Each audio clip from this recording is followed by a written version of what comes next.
Hello, you're listening to a very special episode of Popcorn Pals where I sit down with the directors of Talk to Me, Danny and Michael Philippou.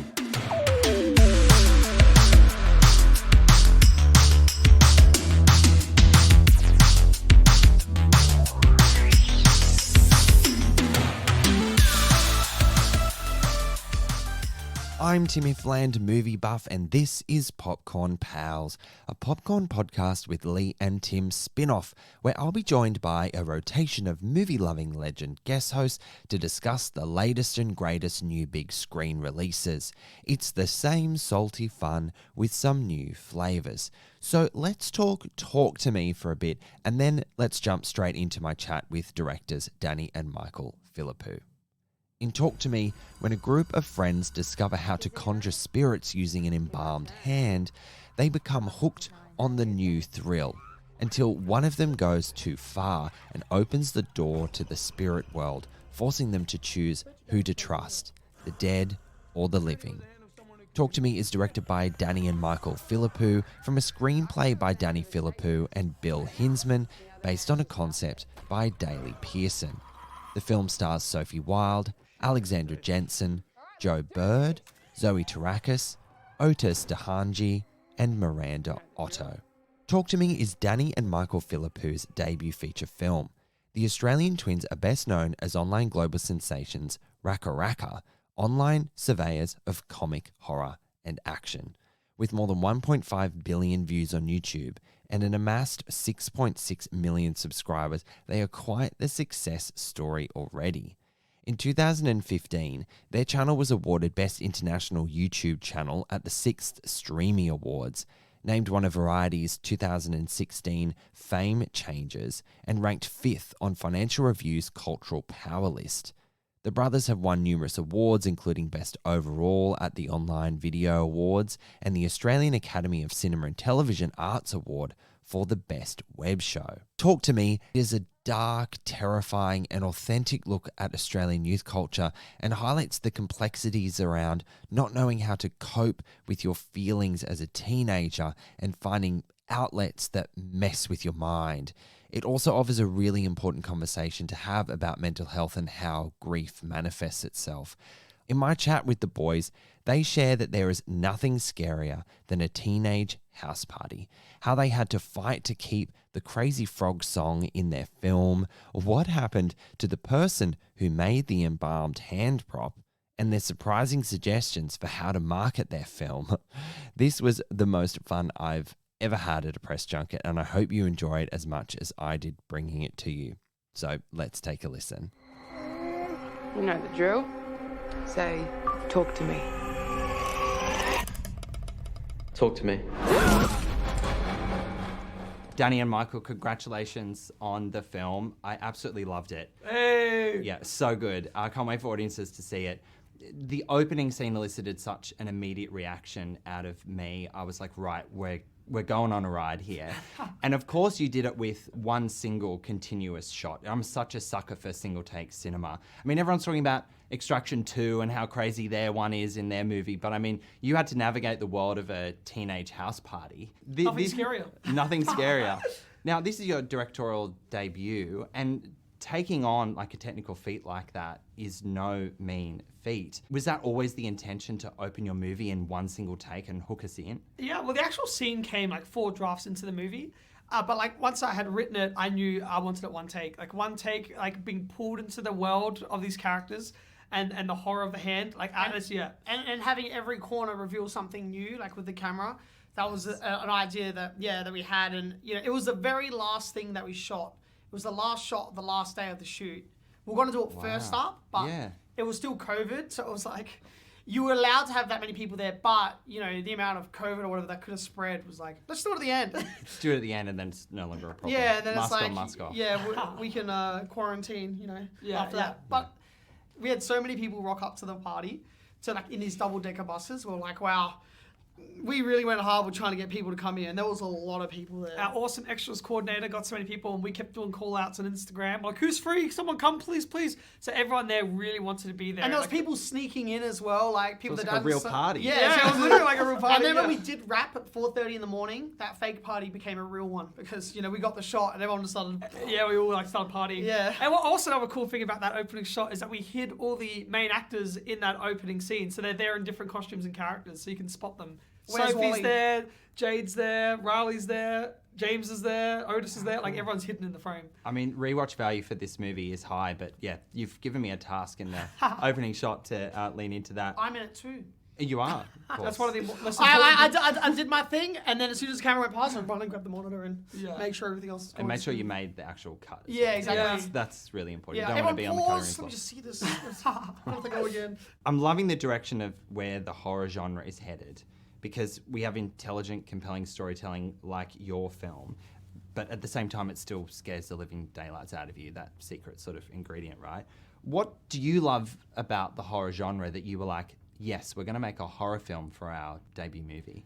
I just always, as a kid, being obsessed with the genre, and it's like a rite of passage is watching something you're not meant to watch, and that scars you and scares you to death. Yes. So I've always loved the genre. I think it's like a fun way to talk about heavy themes. There's just so many ways to tackle so many different things metaphorically, and having those demons and monsters represent the dark parts of our society. I just am drawn to the genre. I find it so fun and exciting. Like, there's nothing better than watching a horror film. Yeah, and then like the ones we respect as well as the ones that don't just rely on like shock value or jump scares, the ones that are like genuinely unsettling without, in between those moments. Those are the movies that we liked, and that's what we wanted to have a go at. And we wanted to have a go at having a movie that works both as a horror film, then also a drama film, and have it work on both levels. So it was an interesting line to tread, but that's what we're trying to do, have it work as both. Now, speaking of the heavy stuff, so talk to me, like, leans really into grief and how that manifests in people, in seeking unhealthy highs. And in this way, it's a ritual to summon spirits. And the ceramic embalmed hand made from a severed arm of a psychic is so cooked and terrifying. I'm just curious, was there a reverence to this hand on set? Like, was it showing up in on-set selfies with the cast, or was it like, it needs to be respected and revered, and only when you call action was it to be sort of like there and interactive? They could play around with it, but Okay. not many people wanted to. No, I certainly don't. Yeah, like when we were at Sundance, we had two of the hands, and we were like moving it around and like hiding it in different spots and everything. Having like, a whole toilet paper. like we'd have it over there, and You don't. Oh my god, that reaction. The was person who molded real. it, the person who molded the first hand, right, and did all the writing on it, they Yes. quit the next day, and we don't know why. Oh my gosh, what did you do? What did the what hand did they do What without did making a that hand? do is the question, yeah. I don't, if I knew that was here, I may not have. Well, see, this is the sort of reaction that you have with the audience. But just a little anecdote. My husband got a wax hand made at Madame Tussauds, and I hated that thing. It just annoyed me. I don't know why. I just would just get it away. But it suffered a sad fate where it melted. You melted it. In storage. No, I didn't. I don't know I didn't. No, I probably There's something manifested bad, it. but we don't know what happened to it. I don't know what happened. No, it was in his parents' garage in storage. We're in between places or whatever, and unfortunately, it didn't make it. So, yeah. or fortunately, right? Yeah, or fortunately for me. But yes, that's kind but of now scary I'm- that it melted like that. Yeah, that's creepy. Oh, it wasn't scary. It was a relief. Yeah, this thing was ugly. He's got lovely hands, but not But in, how not in wax great, form. like even this hotel that we're recording this at, all the doors have hands on them. Have you seen noticed that? At the numbers of That's the meant doors, it's to all be. hands. Like, yeah, Yeah. it's very There's something- theme based. It's hand driven. Hands are creepy. You belong. Your film belongs here. Yes. Yeah, that is creepy. You know, I was so deeply moved by Mia's desire to connect with her mother. I lost my mother when I was 6. And so, like, I went into this movie not expecting to feel all the feels, to be honest. What does this ritual offer Mia in this movie that she can't get anywhere else? I think she's very lonely, and that she lost someone that she could communicate with like properly, and she's losing Jade. So like even like talk to me is like, yeah, talk to me. I'm lonely. I need someone to connect to. Like whoever you are, I need someone right now. And then I let you in. Like I let you into my body, whether you're like drugs, alcohol, or sex. Like I feel like I need something right now, even if you're bad for me. I think that it was just like someone that's very lonely and very sad and is looking for something to connect with. Yeah, I think it's not something that she needs. It's something that she thinks she needs. And it's something that she should be getting from her father and outside, that connection, that need for connection. And we see that film, like how close she is with her mother and having every ounce of intimacy slowly stripped away from her. And then like, her gravitating towards false connections. I want to talk about the Australiana in your film. One thing that I really enjoyed and also triggered me was hearing the Crazy Frog song. Like that was just, there's so many unexpected things about this movie, but I didn't think that was still a thing and you just threw it in there. And also Riley jamming out to Sia in the car, which I have absolutely done to Chandelier, that's for sure. Was that something you had to fight for to keep those Australiana elements in your movie? Well, say the rights for the Crazy Frog was like 5 different people own it apparently, so it was a very complicated process to get the Crazy Frog. 5 people own that song. Yeah, and they're all from different places. So I remember the music supervisor saying, "Do you need to use that song? Does it have to be Crazy Frog?" But that was one that, Danny was really fighting for. I would have been happy with the standard ringtone. There's like certain people I base certain characters on, and then the girl that I base Jade on a little bit, like she has that ringtone. And I'm like, that is so lame. Why do you have that? And like, I just liked incorporating that into Jade's character.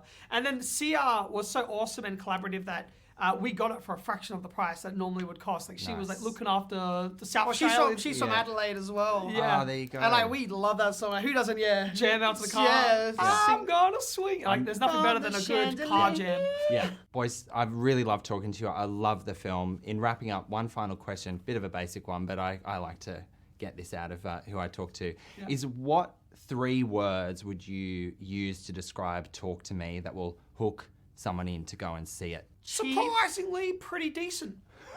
Cheap, weak, forgettable. All right. Really draw them in. Reprint the marketing material. That's what we need. They'll be like, oh, I'll go see this. Yeah, sounds good. All right, thank you so much and great to talk to you. I let you in. I let you in. The work that first-time filmmakers Danny and Michael have delivered here is exceptional, and you'll be on the edge of your seat and hit with all the feels all at once. Talk to Me is a must-watch at the cinemas, and it will surprise you how gripping and intelligent it is. Something I love about the horror genre, as it still offers the shock value of scares, but this one packs an emotional punch with some brilliant character work and practical filmmaking. I hope you enjoyed this special interview episode of Popcorn Pals with the directors of Talk to Me, Danny and Michael Philippou. I have many episodes more like this coming, pals, so make sure you're subscribed so you don't miss a thing. Talk to Me is in Australian cinemas from July 27, and as always, thank you so much for listening, and I'll catch you next time. If you enjoy our episodes, head over to Apple Podcasts and subscribe. While you're there, we would love you to rate us and leave a review. You can also find us on Spotify, Google Podcasts, iHeartRadio, Amazon Alexa, and where all good podcasts are found.